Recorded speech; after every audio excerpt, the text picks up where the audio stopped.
চাকরি পরীক্ষায় বিক্রয় মূল্য থেকে বিক্রয় মূল্য কিভাবে নির্ণয় করতে হয় তার থেকে দুইটা অঙ্ক নিয়ে আসছি। বিভিন্ন বিশেষ পরীক্ষায় পড়ে থাকে। বলেছে যে 560 টাকায় একটি চেয়ার কিনে কত টাকায় বিক্রয় করলে 25% লাভ হবে।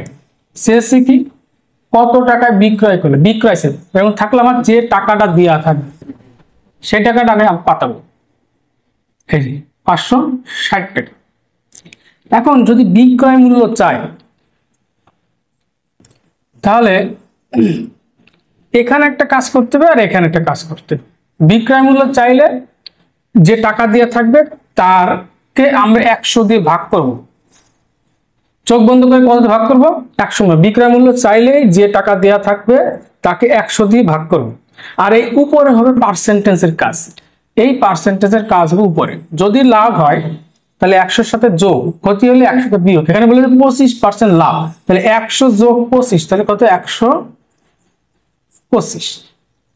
এবার 25 দিয়ে কাটাকাটি, 4 25 100, 5 25 এত, 4 14 56 এটা শূন্য শূন্য, 4 5 20 শূন্য, 2 5 ওকে 5 আর 2 7, তাহলে বিক্রয় মূল্য 700 টাকা। পরেরটা বলতেছে একটি কলমের ক্রয় মূল্য 10 টাকা, 20% লাভে এর বিক্রয় মূল্য কত হবে? তাহলে আমার টাকা দিয়ে আছে কত? 10 টাকা। আমরা 10 টাকা পাঠাবো। এখানে বলেছি যে পার্সেন্টেজের কাজ হবে। পার্সেন্টেজ উপরে পার্সেন্টেজ, মানে এই যে ডান সাইডে পার্সেন্টেজের কাজ হবে। এখানে 20% লাভ, তাহলে 100 যোগ 20 তাহলে 120।